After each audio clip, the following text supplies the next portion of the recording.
92페이지에 보면 9276페이지 1장 12절로 15절 시험의 동기인 욕심에 의해 사망에 이르는 것을 밝혀줍니다. 욕심에 대한 죄를 낳고 나오죠. 시험의 동기가 뭐냐? 시험을 너희에게 시험이 있거든 기쁘게 여기라. 그런데 그 시험이 와도 기쁘게 여길 수 있는 건 내 마음에 욕심이 없으면 기쁘게 여기죠.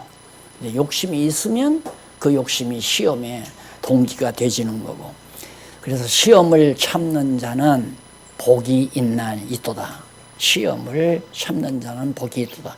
이것이 옳다 인정하심을 받은 후에 주께서 자기를 사랑하는 자들에게 약속하신 생명의 멸관을 얻을 것이니라.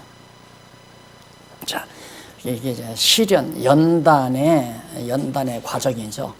하나님께서 당신의 백성, 하나님의 영원한 하나님 나라 백성을 훈련시키는데, 백성을 만들어 가시는데, 그냥 처음에 에덴 동산에서 흙으로 당신 형상대로 지어가지고 죄 지을 수 없는 정말 하나님의 은혜의 영광을 깨닫고 찬미만 할 수 있는 사람으로 만들었으면 이 타락된 세상이 필요가 없죠.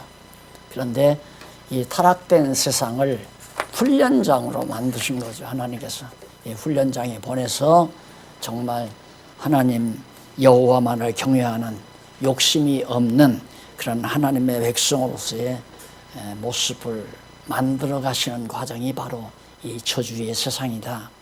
자, 이런 것들이 이제 오늘 현실 세계관이라든가 인생관 이런 것들이 정확하게 이제 정립할 수 있는 근거가 되지는 거죠. 우리 정말 그 신학을 하게 되면 제일 쉬운 질문이 하나님께서 선악과를 왜 만들었느냐 이거죠. 그리고 마귀는 어떻게 해서 생겨난 거냐. 마귀를 하나님이 만들었다고 하기는 미안하니까 이제 서구학자들이 마귀는 천사가 타락한 거다 이렇게 얘기를 해버리고, 그러면 선악을 알게 하는 거에는 왜 하나님께서 나게 하셨느냐? 그건 모르겠다. 거기서부터 이제 신학은 다 정리가 안 되는 겁니다. 그런 데서부터.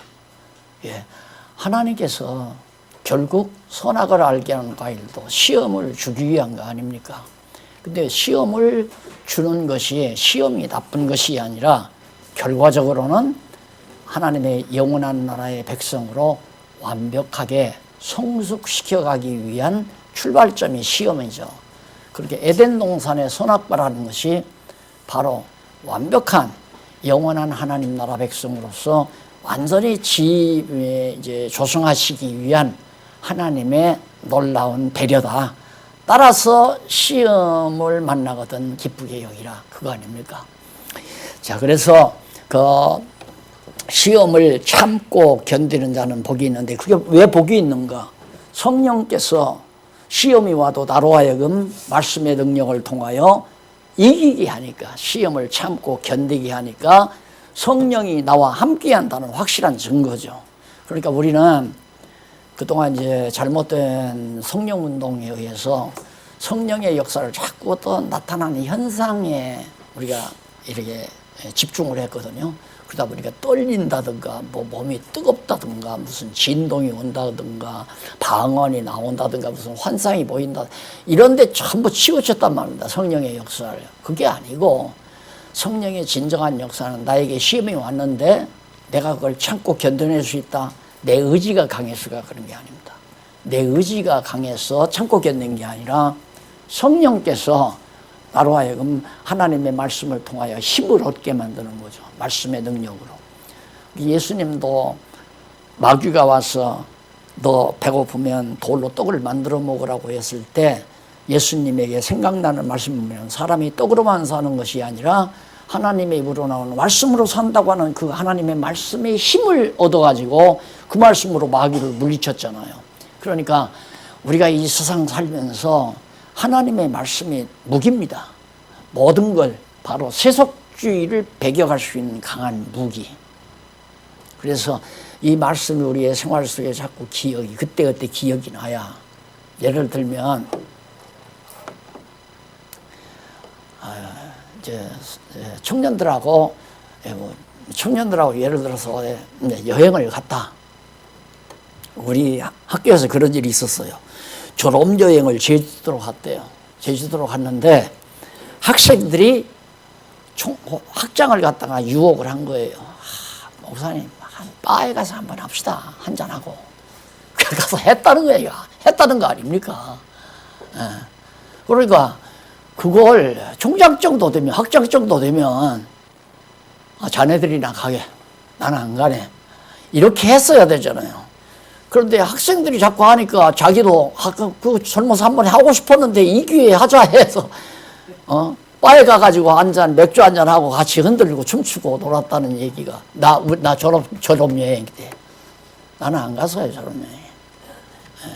왜 그러냐면 그때만 또 목회 내가 목회하는 것도 아니고 어느 선배 목사가 와서 교육 좀 담당해달라고 그래서 하는데 몇 분 줍니까? 겨우 밥 먹고 토큰 사가지고 학교 왔다 갔다 하는데 졸업여행비 내기도 힘들고 졸업비 내기도 힘든 판국에 그래서 저는 안 간다고 안 가죠. 이게 세속주의라서 그렇게 아직 한 건 아니지만 그래서 안 간 건 아니고 돈이 없어서 안 간 게 한 거죠. 그러니까 하나님께서 돈 안 준 게 다행 아니에요? 했으면 나도 아마 맥주 한잔하고 같이 한번 흔들었을지 어떻게 알아요? 그렇다고 지옥 가는 건 아니겠지만 예. 그러니까 우리가 이렇게 하나님의 말씀을 배워놓으면 그 말씀이 생각이 나서 그 말씀에 힘을 얻어가지고 아니야 할 수 있는 담력을 성령께서 우리에게 주신다. 지금 우리 신학에서 가장 성도들에게 피부에 와닿는 게 윤리학 문제입니다. 윤리 문제. 윤리 문제가 이게 정리가 안 돼가지고 그래서 예수를 믿다 보면 한없이 힘들고 무겁고 점점 더 무거워지고 해도 끝이 안 가고 그러니까 하여튼 좀 극단적인 얘기일지는 모르지만은 열심으로 끝까지 해보려고 하는 그런 분들은 패해요. 힘이 다 떨어지고 어느 큰 교회 수양관을 한번 갔더니만 딱 보니까 장로 같아요. 그런데 얼굴도 패해. 그래서 아이고 장로님 수고하시네요. 그러니까 그래요. 그러면서 참 잘해 놓으셨네요. 그러니까 아이고 한도 끝도 없습니다. 이거 끝나면 또 목사가 저거 하라고 그러고 이거 끝나면 저거 하라고 안 하면 지옥 갈 것 같고 안 하면 장로 제명할 것 같고 그러니까 그냥 울며 계좌 맞기로 하는 거죠. 그런 것들이 다 윤리 문제 아니에요. 그게 해방감이 없어요. 성도들이 정말 해방감. 그래서 우리가 성도들을 앞에서 나왔지만 에베소서에서 교회 진리로 무장을 시켜놓으면 말씀을 통하여 세속주의를 배격할 수 있고 승리 생활을 할 수 있다. 바로 그거예요. 승리할 수 있는 생활을 할 수 있다. 그 다음에 이제 보면은 인정하심을 받은 후에 주께서 자기를 사랑하시는 자들에게 약속하신 생명의 면류관을 얻게 하시기 때문에 시험을 참는 자 복이 있다. 사람이 시험을 받을 때 내가 하나님께 시험을 받는다 하지 말라. 하나님께 내가 시험 받는다, 시험 받는다고 하는 것과 시험이 내가 시험에 들었다는 것과는 다르잖아요. 시험이 내게 다가왔다. 그럼 내가 시험에 빠지면 내가 시험에 든 거예요. 그러나 시험이 다가와도 그걸 물리칠 수 있으면 시험에 빠진 건 아니죠. 시험을 이긴 거고 참은 거고. 그래서 하나님은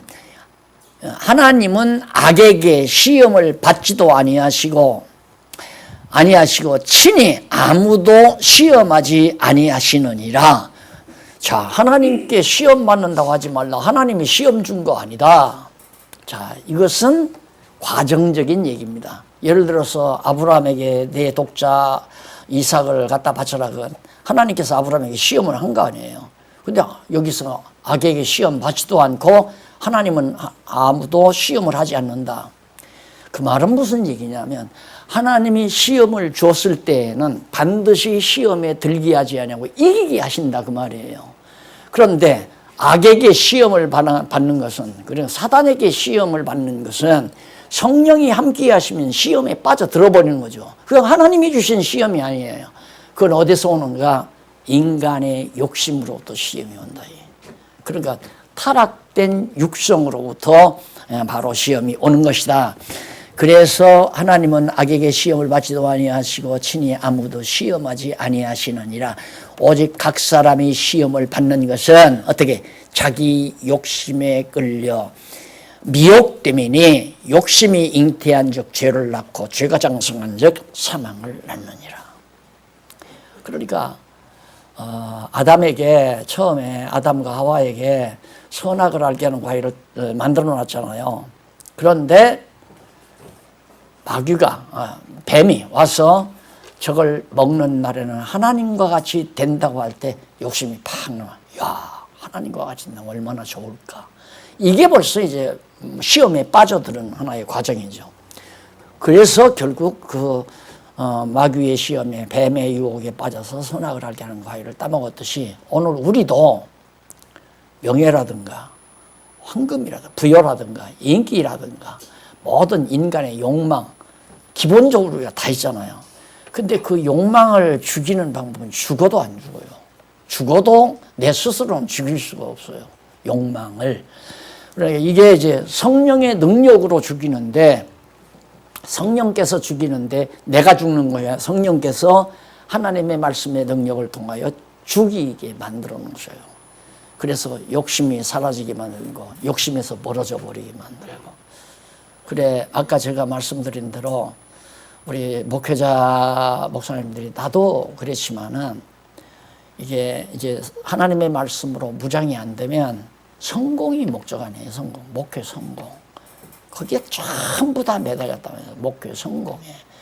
이게 성공이라는 것은 목회 성공에 있는 것이 아니라 내가 여호와를 경외하기를 배우는 게 그게 성공인데, 하나님께서는 그러기 위해서 나로 하여금 아니 하나님이 모든 인류를 죄 가운데 다 쓸어넣기도 하고 죄에서 다 건져낼 수도 있는 능력이 하나님께 다 있잖아요. 하필이면 무엇 때문에 나를 통하여 교회를 세워서 몇천 명, 몇만 명 교인들로 구원 얻게 만드는 그걸 목표로 왜 정했겠나. 그건 목표가 아니고 그건 과정이고, 그런 과정에서 이제 타락하게 만들고 욕심이 잉태하면 결국 타락하는 거 아니에요. 한국 교회가 세속적으로 물들어간 이유가 전부 욕심이란 말입니다. 어디서부터 오냐면 산업화 과정에서 이제 새마을 운동 벌어지고 가난하게 살 때에는 욕심이 별로 없었어요. 사람들이 다.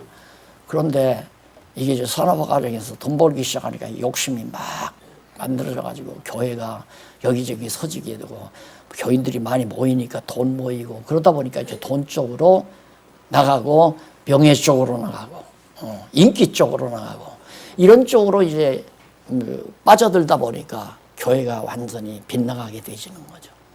그래서 지난번 요즘 우리가 솔로몬 열왕기 하도 우리가 열왕기 상 공부했지만은 솔로몬이 하나님께 지혜를 구했을 때 지혜만 줬으면 얼마나 좋아요. 지혜만 줬으면, 그게 우리 생각이죠.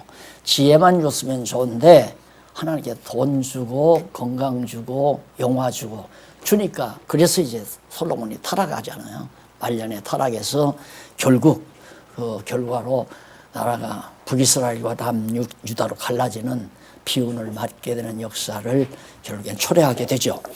그러니까 무작정 내가 인기가 높아지고 돈이 많아지고 성공한다는 것이 좋다고 하는 것은 세속적 평가예요. 세속적인 평가. 그래서 그리스도 안에서의 신령한 평가는 여호와 하나님만을 경외하는, 그래서 여호와 하나님은 죽이기도 하고 살리기도 하고 부여하기도 하고 가난하기도 하고. 그러면 우리가 보통은 그래요. 내가 이제 인기가 높아지고 돈이 벌어졌다. 야, 내가 상당히 실력이 있구나.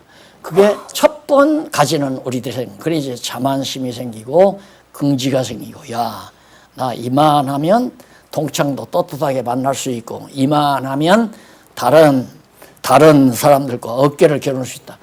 이게 바로 타락성 근거에서부터 솟아나는 그런 것들이. 예를 들어서 갑자기 정말 세속적으로 볼 때 성공했다면 돈이 많아진다.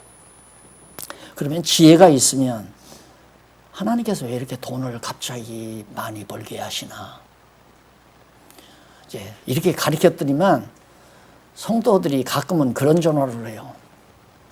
목사님, 겁이 나요. 왜요? 왜가? 너무너무 좋은 직장이 생겼거든요. 돈을 많이 받는 좋은 직장을 생겼어요. 그런데 하나님이 왜 이런 직장에서 돈을 많이 벌겠는지 나 겁이 나요. 이런 얘기예요. 바로 그게 지혜로운 생각이죠. 그런데 돈을 많이 벌게 되면 그게 아니잖아요. 됐다. 너한테 가난해가지고 얼마나 멸시받았냐. 나도 떳떳하게 명품 옷도 입고 명품 가방도 들고 다니고 정말 고급 승용차도 타고 한번 어깨 펴고 살아야 돼. 그게 인간의 기본관념이란 말입니다. 그것이 없어지는 것은 가치관에 있는 거죠. 성령이 나를 하나님의 백성 만들어가기 위해서 정말 나를 시험에 빠뜨리지 아니하고 어떤 시험이 다가와도 참고 견디게, 감옥에 들어가도 가난이 밀려와도 매를 맞아도. 그래서 바울이 매를 맞고 헐벗고 굶주리고 감옥에 갇히고 죽기를 40에 하나 감한 매를 맞고 그래도 기뻐해라.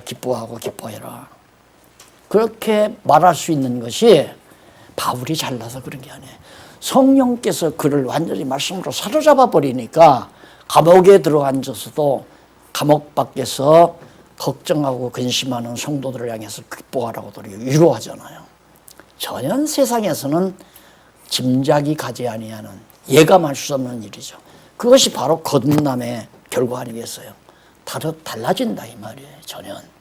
그래서 우리 정말 교회가 그렇게 구별된 세속주의와 완전히 구별된 그런 하나님의 나라 모습으로 분립을 해야 하는데 도리어 세속주의와 영합해가지고 도리어 함께 영화 노리고 함께 권력 가지고 하려고 함께 노력한다는 자체가 참 서글픈 일이죠. 예, 하나님의 말씀을 모르니까 그런 결과가 나오는데. 그래서 시험을 받는다. 하나님은 절대 시험하지 않는다. 시험 속에 우리를 빠뜨리지 않는다. 아브라함은 시험을 주시고 시험을 이기게 하잖아요. 시험에 빠지지 않게 하고. 하나님은 우리로 하여금 시험에 들게 하지 않는다 그 말이에요. 하나님이 시험하지 않는다는 말은.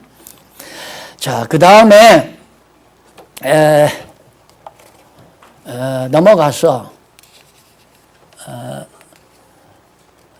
욕심에 끌려 미혹됨이니 15절 욕심이 잉태한즉 죄를 낳고 죄가 장성한즉 사망을 낳는다. 결국 가장 무서운 것이 욕심입니다. 그래서 욕심이라는 게 이제 우리가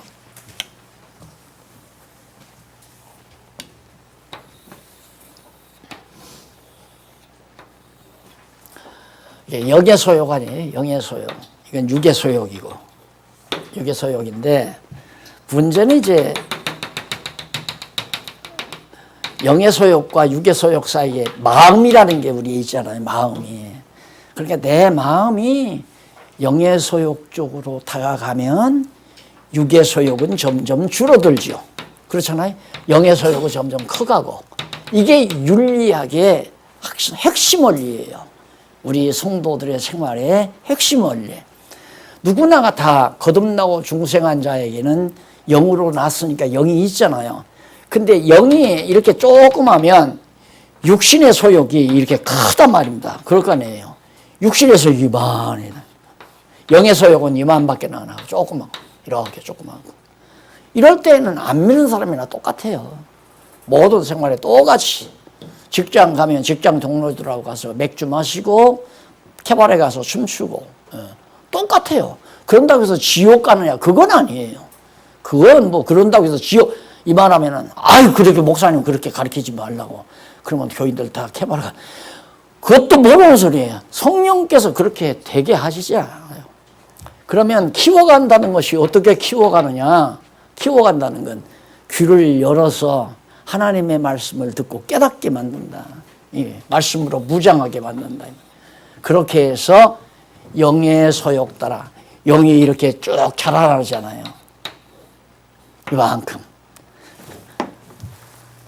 그러면 육신의 소욕은 이만큼 자라서 육신의 소욕은 이만큼 줄어들어요. 이만큼 줄어들어요. 영의 소욕은 이만큼 성장하고. 그럼 이쯤 되면 한 70% 이쯤 되면 완전히 성리생활 하는 거죠. 성리생활. 이런 쪽에는. 이러면 목사님들 속 썩을 것도 없고 그냥 목사님들의 동력자가 되고 목사님의 선한 일에 합력해주고 그죠? 이 정도만 되면 육체의 소욕에 빠지지 아니하고 그래서 육체의 장막 벗어버리면 완전히 성화가 되잖아요. 그럼 이걸 키워가는 것이 바로 우리가 해야 될 일. 어린 영혼들이 찾아오면 거듭나고 중생한 영혼에게 하나님의 말씀을 자꾸 먹이면 크게 돼 있잖아요. 엄마가 아이를 낳아놓고 젖을 자꾸 먹이고 이유식을 먹이고 그 다음 밥을 먹이고 고기를 먹이면 장성해서 나중에 시집장가 가서 제 할 일 하고 살듯이 우리의 영혼도 똑같단 말입니다. 그리고 성도들에게 하나님의 말씀을 가르쳐야 세상에 물들지 아니하고 오직 선한 일, 여호와 경외하는 여호와 기뻐하시는 일에 동참하게 된다. 이 얘기죠. 그래서 이제 최종적으로 이제 교회가 승리를 거두는 교회로 하여금 승리하게 만드는 결과를 가져옵니다. 이 과정이 그러면 이 과정이 누가 이렇게 하는가? 성령께서 하신다. 성령께서 자꾸 말씀을 공급해서 먹으니까 쭉쭉쭉 자라나잖아요. 영혼이. 속사람이 자라난다 이 말이죠. 자, 그 다음에 이제 믿음의 행위를 촉구합니다. 1장 16절로 27절까지 믿음의 행위. 1장 16절로 18절 보면 속지 말라. 변함이 없는 선물로 거듭남에 대해서 알려주죠. 내 사랑하는 형제들아 속지 말라. 각양 좋은 은사와 온전한 선물이 다 어디요? 위로부터 성령으로부터 우리에게 각양 좋은 것들이 다 하나님께로부터 온다. 온전한 선물이 다 위로부터 빛들의 아버지께로서 내려오나니 그는 변함도 없으시고 회전하는 그림자도 없으시니라. 운행하는 그림자도 변함도 없고 그림자도 없고 존재가 없다는 실제.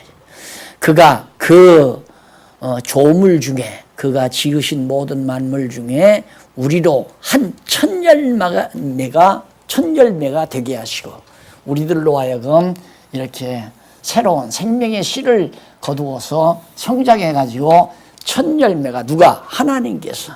그러니까 씨앗도 말씀의 씨앗도 성령이 뿌리시고 그 씨앗이 나서 자라게 하는 것도 성령이 하시고 열매도 성령께서 거두시고 그것이 성령의 열매다. 그 성령의 열매가 갈라디아서에 나오죠. 사랑과 희락과 화평과 자비와 양성과 온유와 자비 이런 등등의 아름다운 열매가 누가? 성령께서 맺게 하신다.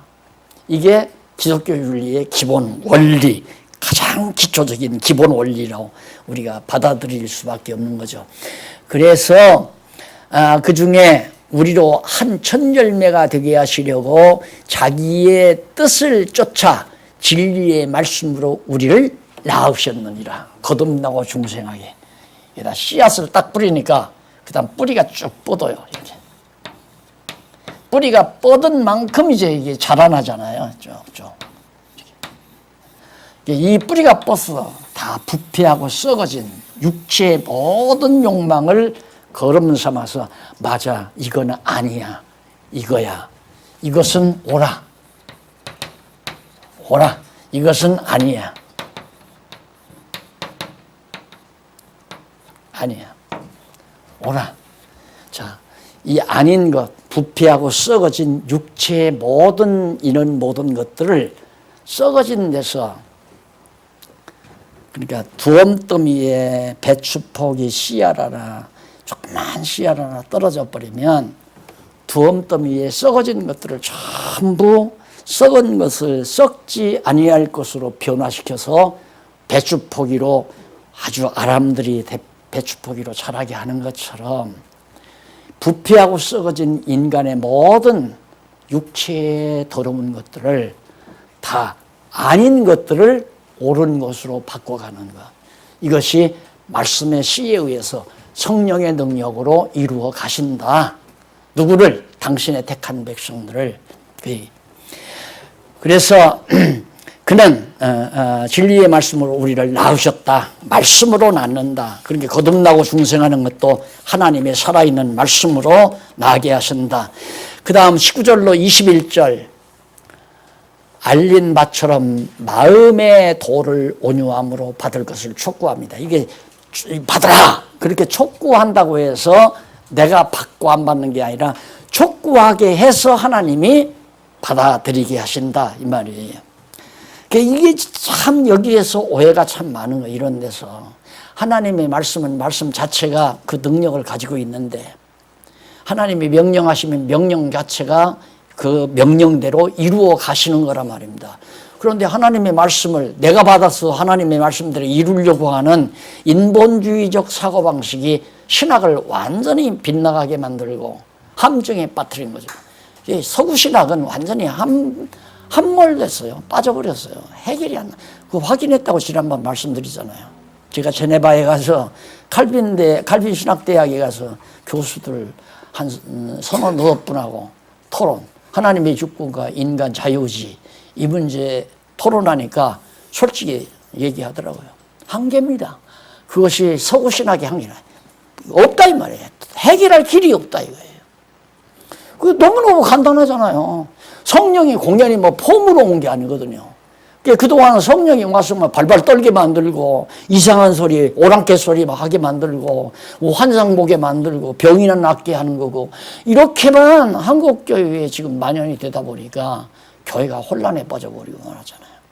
과거 그래도 뭐 장로교 뭐 점잖은 거라도 있었죠. 소위 경건하다고 말할 수는 없지만 하여튼 좀 조용하고 성경대로 하려고 하는 공부라도 했잖아요. 공각 공부라도. 오순절 나타나 이 성령운동 있기 전에는요. 나 어렸을 때는 반드시 그때도 예배라고 그랬죠. 예배 드리기 전에 공각 공부가 있었어요. 1시간 다 공각 공부 다 교인들이 와서 칠판 놓고 전부 공부한 다음에 그 다음에 소위 이제 아마 다 기억나시는 분들 있을 거예요. 그게 싹 없었죠, 부르죠. 그래가지고 그냥 막 팔팔 뛰고 그냥 이런 짓만 하다 보니까 머리는 비우고 감정은 좀 더 발달하고. 감정, 육신 발달해야 이거 뭐 육신의 감정을 발달시켜야 욕심밖에 더 일어나요.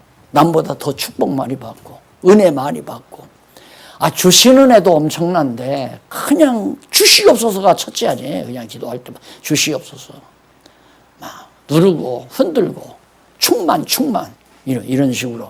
그래서 도리어 신앙이 육신의 욕심을 그런 데다가 말씀의 씨가 없으니까 결국 그것이 거룩한 생활로 바꾸지질 않는 거죠.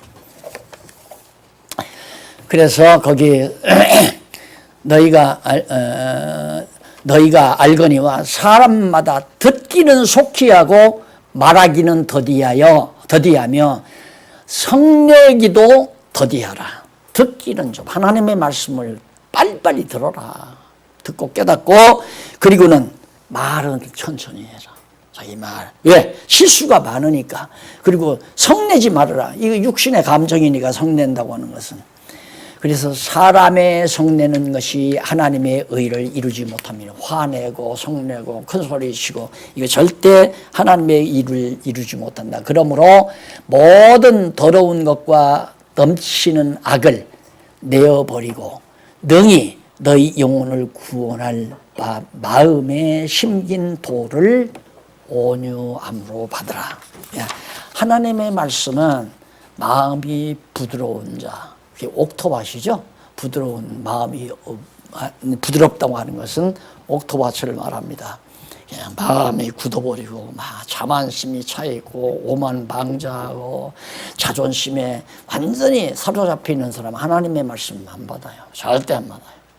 그 참 놀랍더라고요. 근데 옥토밭에 떨어진 씨가 결실 맺잖아요. 돌짝밭이나 가시덤불이나 길가 이런 데서는 다 새가 쪼아먹기도 하고 자라다가 시들어버리기도 하고. 부드러운 마음, 온유한 마음. 이게 부드러운 마음, 온유한 마음이 있으면 욕심이 없어요. 부드러운 마음, 온유한 마음이 생기죠. 그래서 남을 이해할 수 있고 남을 측은히 여기고 긍휼히 여기고 이게 다 부드러운 마음 아니겠어요? 그래서 말씀을 받아라. 말씀을 받아야 뿌리가 나죠. 뿌리가 나야 썩어질 것을 썩지 아니할 것으로 바꿀 거 아닙니까? 바꿔놔야 생명의 씨가. 그래서 생명의 능력이 하나님의 말씀. 그래서 생명의 말씀이고 능력의 말씀이고 하나님의 말씀이. 지금 우리가 글자로 책에서 본다고 해서 그냥 보통 말로 이해해서는 안 됩니다. 그 말씀의 내용 자체가 세상의 어떤 내용과도 완전히 비교가 안 되는 놀라운 내용들이에요. 그게 이제 생명의 말씀이죠. 우리의 생명을 활발하게 움직이게 만드는. 26절로 27절에 보면 헛되지 않고 정결하며 더러움 없는 경건에 대해 알려줍니다. 누구든지 스스로 경건하다 생각하며 자기 혀를 제갈 먹이지 아니하고 자기 마음을 속이면 이 사람은 경건은 헛것이라. 하나님 아버지 앞에서 정결하고 더러움이 없는 경건은 곧 고아와 과부를 그 환난 중에서 돌아보고 또 자기를 지켜 새 속에 물들지 않게 한다. 새 속에 물들지 않다. 뭐가? 경건이. 경건이란 뭡니까? 지난번에도 말씀드린 범사에 감사하고 항상 기뻐하고 쉬지 않고 하나님의 뜻을 구하며 사는 것. 여호와 하나님을 경외하는 마음이죠. 경건 여호와 하나님을 경외하는 구체적인 자세가 경건한 자세 아닙니까? 그 경건이라고 하는 것이 결국에는 범사에 감사, 모든 것에 감사하는 것, 그리고 항상 기뻐하는 것, 그리고 정말 하나님 자기 욕심 구하는 게 아니라 하나님의 뜻을 늘 쉬지 않고 구하는 것, 그게 경건한 삶 아닙니까? 그것이 여호와 경외하는 구체적인 방법이고요. 그렇게 해야만이, 그런 자만이 결국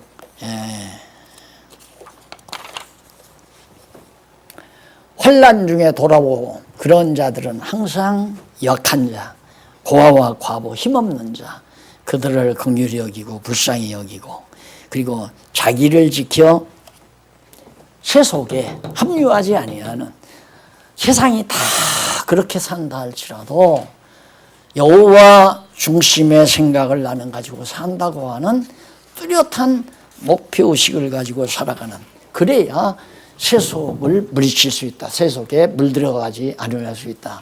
그래서 수호할 믿음의 행위 가운데 믿음의 자세를 권고하는 그 믿음의 자세가 바로 이제 욕심에서 벗어나고, 역시 지혜를 구하고 욕심에서 벗어나고, 결국 헛되지 않게 더러움이 없는 경건에 대해서 살아가는 삶 자체가 바로 지금 15절 이하 또 15절까지 해서 그랬고, 그 다음 16절로부터가 믿음의 행위를 촉구하는, 어떤 게 믿음의 행위인가? 지금까지 이게 믿음의 행위.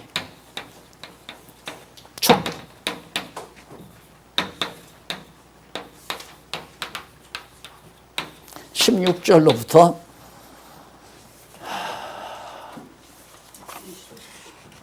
21절까지, 27절까지 자세와 행위 나와 있죠. 이렇게 믿음의 자세와 행위가 갖춰지면 세속적 행위에 물들지 않고 그걸 충분히 배격해 갈 수 있다. 그런 얘기. 누가 그렇게 하는가? 성령께서. 그러니까 성도들이 성령의 능력에 사로잡히게 하려면 우리로 하여금 말씀을 가르치는 자들로 하여금 성도들에게 하나님의 말씀을 자세하게 아주 쉽고 부드럽게 요리사가 밥을 잘 안 먹으면 어머니가 아이들이 입맛이 없다고 밥을 잘 안 먹으면 맛있게 잘 음식을 만들어주면 밥을 잘 먹잖아요. 마찬가지로 성도들에게 각각 그 믿음의 수준에 따라서 죽 먹일 자 죽 먹이고 밥 먹일 자 밥 먹이고 고기 먹일 자 고기 먹이고 영양 부족한 것 챙겨서 채소를 먹일 자는 채소를 먹이고 그것이 바로 주부들이 하는 일처럼 우리 목사님들께서는 바로 성도들로 완전히 성령에게 사로잡힌 바 돼서 살게 만드는 과정에 하나님이 우리에게 그 일을 시킨 거예요. 우리에게 맡긴 일이 뭔가? 성도들에게 양식 공급해라. 하나님의 말씀 공급해 주어라. 이거예요. 공급되는 하나님의 말씀을 통해서 성령이 자라게 하신다. 거룩하게 하신다. 그래서 쇠 속에 물들지 않게 하신다. 자, 그 다음 배격할 불신의 행위. 자, 여기서 수호할 믿음의 행위고, 자, 이제는 배격할 믿음의 행위입니다. 두 번째.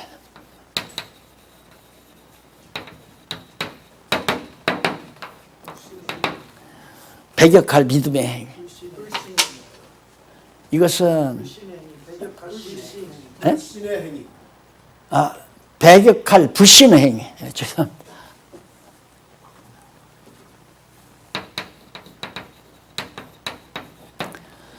자, 이건 우리가 지켜야죠. 이 믿음을 우리가 지켜나가야 되잖아요. 이게 성령이 성도들로 하여금 성경 말씀을 통해 정말 세속주의를 배격하면서 세속적인 것을 배격하며 살도록 뭐 집사 시켜놔도 장로 시켜놔도 담배 여전히 피우고 어디 가서 술 마시고 친구들하고 가끔 노름도 하고 장로도 그러고 집사도 그러고 권사도 마찬가지고 시켜놨는데 권사가 슬슬 친구들 만나서 뭐 동창회 가가지고 어디 가서 맥주 마시고 춤추고 돌아오지를 않나. 이런 일들이 교회 안에 비일비재하니까 그 사람 권사 안 시키면 또 교회가 약해질 것 같으니까 모른 척하는 거죠. 모른 척.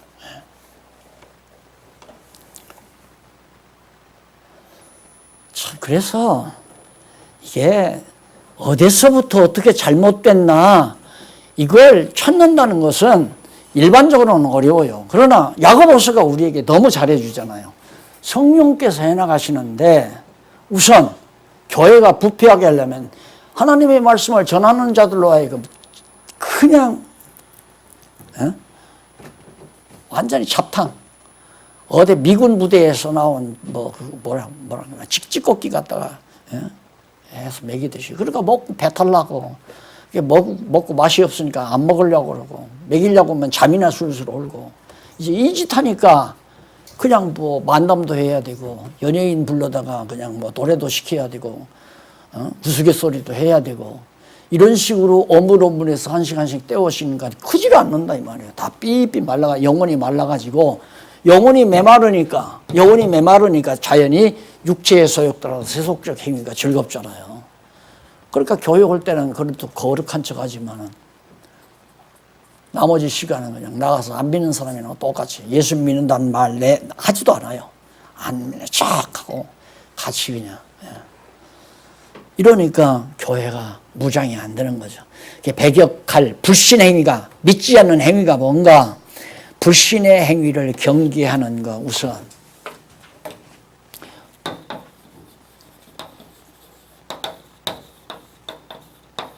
경계. 이게 이제 2장 1절로부터 13절까지. 먼저 2장 1절로 4절에 보면 믿음을 가진 자는 사람을 외모로 취하지 아니할까. 불신행위가 뭐냐면 사람을 외모로 저 사람 장관 출신이야. 저 사람 어느 대학 나왔대. 저 사람 어느 회사 사장이고 전무고. 저 사람 돈이 많대. 이게 바로 세속주의라는 거예요. 이게 사람들이 모두가 다 자기 신분 상승을 위해서 살잖아요. 목표가 자기 신분 상승. 그러니까 교회도 신분 상승을 하려고 하는 거. 그 일반 성도가 예수 믿으러 왔다. 처음에는 세례도 안 받았어요. 그 세례 주어요. 그럼 세례 주고 나서 한 1년 주면 또 집사. 집사보다는 안수 집사가 좋네. 안수 집사 받으려고 바닥 드리번 해요. 안수 집사 주면 그 다음에 안수 집사 여기 너 장로도 하고 싶다. 그래서 자꾸 교회 안에서도 신분 상승을 하려고. 세속이나 똑같은 거죠. 목사님들 세계는 안 그렇습니까? 처음에는 개척교회 목사였지만 처음에는 뭐 어디 교회 부목사나 안 그러면 교육 담당 목사로 갔다가 그다음 어떻게 기회돼 가지고 교인 몇 배 돌려서 교회 하나 같이 한다니면 부목사들 다 교회 다 있는 동안 교인들 다 이렇게 해서 인기 얻어 가지고 연합가정 한 10대 가정 데리고 나와서 교회 개척하는 게 많잖아요. 다 그런 건 아니지만 그러면 이제 자기도 이제는 부목이 아니라 월목이 된단 말입니다. 월목 돼가지고 그러면 조금 있으면 이제 유임 목사가 되고 유임 목사 된다면은 그래도 내가 이랬으면 당회장은 내가 유임 목사 됐으니까 노회장은 한번 해야지. 신분이 높아지잖아요. 그럼 노회장하고 나면 총회장을 해야죠. 이렇게 해서 신분 상승을 목적으로 계속 교회도 그렇게 해나가다 보니까 사람을 외모로 취하잖아요. 그래서 명함을 딱 찍어서 총회장 언제 몇 년도 노회장 이렇게 쫙. 그래서 죄송하지만 정말 그 명함 복잡한 사람 보면 골치 아파요, 진짜. 그냥 명함에 꼭 필요하면 어디 목사 아무개 이거 끝나잖아요. 아무개 어느 교회 전화번호하고 교회 명칭하고 그리고서 주소나 써서 요즘에는 정보 공개되니까 그것도 안 해요. 저는 그러니까 일절 없잖아요. 정보 공개될까 봐서. 왜 뺏어갈 게 너무 많으니까. 대주정보. 그러니까 인간의 육신의 신분이 상승되면 상승될수록 요 신분이 상승되잖아요. 요게 상승된단 말입니다. 그러니까 이건 아니다. 이건 아니야. 이거다. 이게 옳다고 생각하니까 이걸 상승이라고 생각할 필요가 없어요. 그래서 교회에서 뭐 장관 출신이 오든가 대통령 출신, 우리 교회 대통령 몇 나왔다. 그게 뭐가 그렇게 대단한 겁니까? 그래 다 부패하고 타락하고 장로 시켜놨더니만 전부 다 알잖아요. 그래서 불신의 행위. 자, 행자들아, 영광의 주 곧 우리 주 예수 그리스도를 믿는 믿음을 너희가 받았으니, 봐요, 믿음을 받는다고 하잖아요. 내가 믿는 게 아니라 믿음을 선물로 성령을 통해서 받아요. 사람을 외모로 취하지 말라. 하나님께서 나에게 믿음을, 진짜 믿음을, 수고할 믿음 주면서 이거 절대 버리지 말고 잘 지켜라 그 말 아니에요. 믿음 줘가지고. 그러니 그 믿음을 지키려면 불신의 행위를 배격해야 한다 이 말이죠. 그러면서 만일 너희 회당에 금가락지를 끼고 아름다운 옷을 입고 사람이 들어오고 아름다운 입은 사람이 들어오고 또 더러운 옷을 입은 가난한 사람이 들어올 때에 너희가 아름다운 옷을 입은 자를 돌아보아 가로되 여기 좋은 자리에 앉으소서 하고 또 가난한 자에게 이르시되 너는 거기 섰든지 내 발등상 아래 앉으라 하면 너희끼리 서로 구별하여 악한 생각으로 판단하는 자가 되는 것이 아니냐. 여러분, 만약에 제가 여기다가 아주 푹신한 소파 근사한 걸로 한 200~300만 원짜리 소파 하나 딱 놓고 거기 턱 앉았으면 목사님들 모두가 나도 좀 저기 좀 앉았으면 좋겠다 이 생각 들겠죠. 들게 돼 있어요.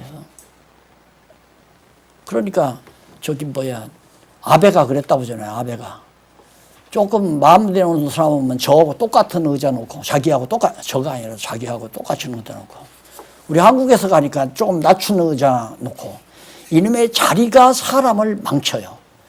그렇게 되면 욕심이 일어난단 말이에요. 나도 저렇게 되고 싶은 거. 그래서 그것까지 건들지 맙시다. 또 목사님들 상처 입을지 모르니까. 정말 사람의 신분이 높아지면 말씀의 능력이 약화돼요. 그러니까 사람의 신분이 아니라 내가 인간적으로 높아지면 하나님의 말씀은 경시된다 이 말입니다. 내 인간이 낮아지면 하나님의 말씀의 권위가 높아지는 거고. 잘 들었잖아요. 예수님 나귀 타고 입성하니까 나귀가 뭐 그런 말씀을 좀 나귀가 호산나 호산나 하고 다 찬양 부르니까 저한테 그러냐고 저한테 그렇게 만세 부르는 줄 알고 좋아했다고 그런 비웃으갯소리 나오는데 우리가 바로 그런 거죠. 하나님께서 성령께서 우리에게 말씀을 주었는데 말씀의 권위를 높이려고 생각은 안 하고 자꾸 자기의 신분 상승을 자꾸 목표로 하니까 거기에 이제 문제가 있는 거란 말입니다. 거기에. 그래서 그것이 다 쇠 속에 물드는 것이고 그것이 불신의 행위다. 믿음이 없는 행위다. 그러면서 더러운 옷을 입은 자 무시하고 좋은 옷 입은 자. 그래서 서로 사람을 갖다가 인간 차별, 구별. 인간을 부자와 가난한 자, 높은 자와 낮은 자 이거 구별하지 말라. 2장 5절로 7절에 보면 사람을 외모로 취하는 행위에 관한 이유에 대해서 밝혀줍니다. 왜 그렇게 외모로 사람을 취하는 행위에 관한 이유가 뭔가. 내 사랑하는 형제들아 들을지어다. 하나님이 세상에 대하여는 가난한 자를 택하여 믿음에 부유하게 하시고 또 자기를 사랑하는 자들에게 약속하신 나라를 유업으로 받기 아니하셨느냐. 약한 자, 가난한 자, 힘없는 자 너희는 도리어 가난한 자를 멸시하였도다. 부자는 너희를 압제하며 법정으로 끌고 가고 가지 아니하였느냐. 너희는 저희에게 대하여 말하는 바 그 아름다운 이름을 회방하지 아니하느냐. 가난한 자, 힘없는 여기 가난한 자란 돈 없는 것도 아니지만 힘없는 자, 벼슬이 없는 자, 권력이 없는 자 다 포함되는 거죠. 예, 다 권력 있고 돈 있는 사람 좋아하는 것이 불신의 행위다. 하나님께서는 가난한 자를 택하여 믿음에 부요한 자로 만들어 놓으셨는데 우리는 그 반대 역할을 한다 이 말이죠. 우리 뭐 지나가는 얘기입니다만 우리 박 목사님 큰 교회 있는 사람들 왔다가 다 그냥 갔다고 가게 돼 있잖아요. 박 목사님은 바보라서 이렇게 그냥 계속 붙어 있지만 큰 교회 사람이 뭐하러 여기 와서 공부하겠어요. 가게 돼 있어요. 이름이 있고 명성이 있는 사람은. 그게 이제 바로 불신의 행위죠. 2장 8절로 13절 율법 아닌 자유의 법대로 행할 것과 이유에 대해서 그게 바로 루터가 무슨 지푸라기 복음이라고 그러죠. 여기 바로 율법이 아닌 자유의 법. 이게 왜 지푸라기 복음입니까? 기가 막힌 얘기죠. 2장 8절로 13절 너희가 만일 경에 기록한 대로 내 이웃 사랑하기를 내 몸과 같이 하라 하신 최고한 법을 지키면 잘하는 것이오니와 만일 너희가 외모로 사람을 취하면 죄를 짓는 것이니 율법이 너희를 범죄자로 정하리라. 누구든지 온 율법을 지키다가 그 하나에 그치면 모든 범한 자가 되나니 간음하지 말라 하시니가 또한 살인하지 말라 하셨은즉 네가 비록 간음하지 아니하였어도 살인하면 율법을 범한 자가 되느니라. 너희는 자유의 율법대로 심판을 받을 자처럼 말도 하고 행하기도 하라. 긍휼을 행하지 아니하는 저희에게는 긍휼 없는 심판이 있으리라. 긍휼은 심판을 이기고 자랑하느니라. 율법 아닌 자유의 법. 그게 바로 성령께서 내 안에서 말씀의 능력으로 행하게 하시니까 자유 아니에요? 그러니까 성경에서의 자유란 국어사전에서의 자유와 전혀 달라요. 그게 철학적 자유라고 하는 것은 자유와 방종을 절대 구분을 못합니다. 자유와 방종을. 그러니까 그걸 법으로 구분을 하잖아요. 법으로. 그러니까 어느 나라인가 뭐 낙태법 통과됐다고 또 막 일부 또 막 대반을 하고 난리를 칩다. 그러니까 낙태하면 죄다. 법으로 그렇게 만들면 죄가 되는 거고, 낙태 안 하면 의다. 이렇게 되잖아요. 그러니까 우리는 성령의 법에 의해서 성령께서 하게 하시는 대로 행하는 것이 자유로운 거죠. 그러니까 억지로 되는 게 아닙니다. 내가 억지로 이거 해야 하는데, 이거 하면 안 되는데, 그래서 막 할 수 없이 억지로 하는 것은 자유의 법이 아니에요. 내가 안에 성령께서 나로 하여금 성경을 깨닫게 해서 정말 나로 하여금 옳다, 그러다를 확실하게 판단해서 옳은 대로 하게 되어졌을 때 그건 자유로운 거죠. 그래서 우리 성경에서의 자유는 완전히 성령에 사로잡힌 바 된 상태, 바로 그리스도의 종으로서의 상태, 예수 그리스도의 지체로서의 상태, 이것이 자유다. 그러나 철학적인 거, 국어사전적인 자유, 세속적인 자유는 방종과 방불한 겁니다. 절대 자유란, 그 육체에 소욕되고 하는 게 자유란 거예요. 나 애기 가진 거 이거 귀찮으니까 뛰겠다.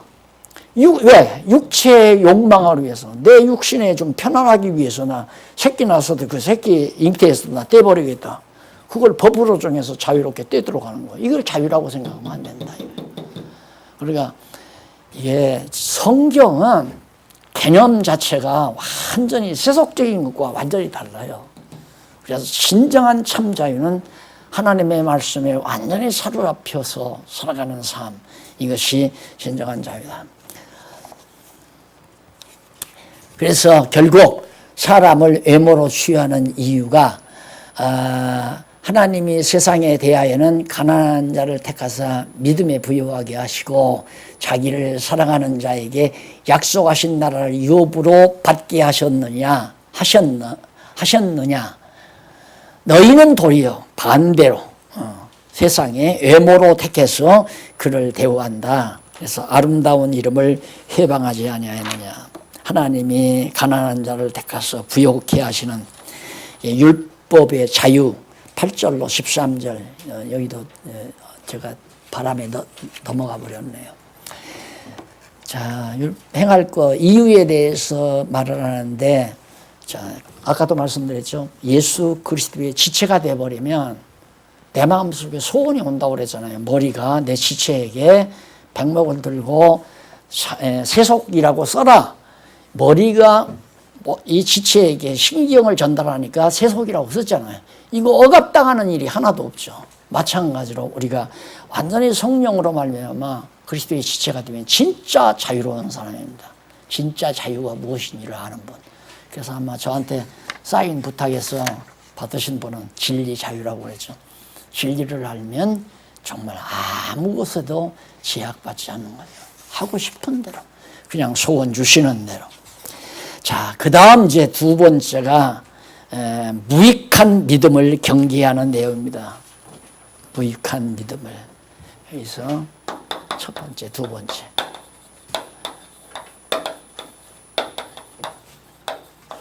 경계.